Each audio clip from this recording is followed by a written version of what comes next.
শীতকালেও জবা গাছ থেকে পর্যাপ্ত পরিমাণে ফুল পাওয়া সম্ভব। আর সেই জন্য আমাদের ছোট্ট কয়েকটি টিপস অবলম্বন করতে হবে। এতে কুড়ি ঝরাও কমবে, কুড়ি হলুদ হয়ে যাওয়া কমবে এবং খুব আকর্ষণীয় কিন্তু ফুল দিয়ে যাবে। চলুন দেখা যাক কি কি আমাদের করতে হবে, কি কি ব্যবহার বন্ধও করতে হবে। প্রথমেই আপনাকে একটি ভালো মানের সার দিতে হবে, লাল পটাশ। যে জবা চারাটি 10 ইঞ্চি টবে বসে আছে সেই টবে আপনি 5 থেকে 7 গ্রাম লাল পটাশ ব্যবহার করবেন।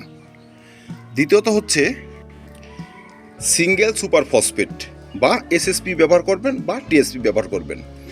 এটিও ব্যবহার করবেন 7 থেকে 8 গ্রাম মাত্র। 3 নম্বর উপাদানটি হচ্ছে বোরন, অল্প একটু বোরন, এই মোটামুটি 1.5 থেকে 2 গ্রাম। 3টি উপাদান ভালোভাবে একত্রে মিশাবেন, জবা গাছের টব হালকা একটু কুচিয়ে দিয়ে দেবেন। দেখবেন কুড়ি ঝরে যাওয়া, যে কুড়ি হলুদ হয়ে ঝরে যাচ্ছে, এই ব্যাপারগুলো কিন্তু হবে না। তারপর আরেকটি ব্যাপার হচ্ছে, দেখবেন অত্যাধিক শীতের সময় কিন্তু কুড়ি ঝরা সব থেকে বেশি দেখা যায়, কুড়িগুলো হলুদ হয়ে যায়। সেগুলো হয় গাছে যদি পটাশিয়ামের এবং বোরনের ঘাটতি থাকে। কারণ গাছ যে শক্তপোক্ত হবে, ফুলকে ধরে রাখবে, ফুলকে নিয়ে আসবে বা শীতের বিরুদ্ধে যে লড়াই করবে, তার কিন্তু প্রচুর পরিমাণে পটাশিয়ামের প্রয়োজন পড়ে। আর আমরা তো অন্য অন্য গাছের মতো জবা গাছকে সবসময় খাবার দিই না।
খাওয়া দাওয়ার পর্ব শেষ করতেই আমাদের কিন্তু দুটো জিনিস গাছে স্প্রে করতে হবে।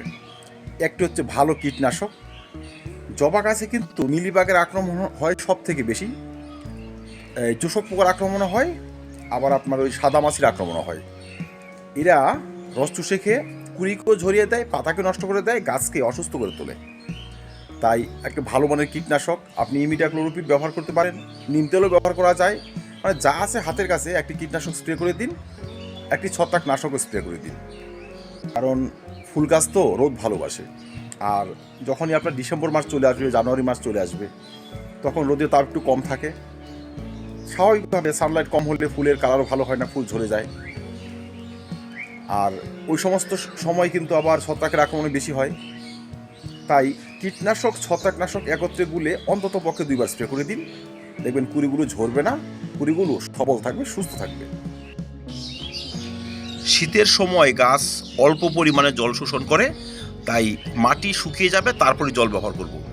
শীতের সময় যদি কোনোভাবে আপনি বেশি জল ব্যবহার করে দেন, সেক্ষেত্রে কুড়ি ঝরে যাবে, পাতা হলুদ হয়ে যাবে, ফুল নষ্ট হয়ে যাবে। তাই শীতের সময় এক্সেস জল কোনোভাবেই জবা গাছের টবে দেওয়া যাবে না। জবা গাছেও সামান্য ডরমেন্সি দেখা যায়। যখন কঠোর শীত পড়বে, তাপমাত্রা একদম কমে আসবে, তখন কিন্তু ফুল দেওয়া কিছুদিনের জন্য স্টপ হয়ে যায়। তো সব সময় ডরমেন্সিটা কিন্তু একরকম হয় না। তাপমাত্রা অধিক কমে গেলে ফুল দেওয়া একটু কমে যায়, তাপমাত্রা আবার বাড়তে শুরু করলে ফুল দেওয়া বাড়তে শুরু করে।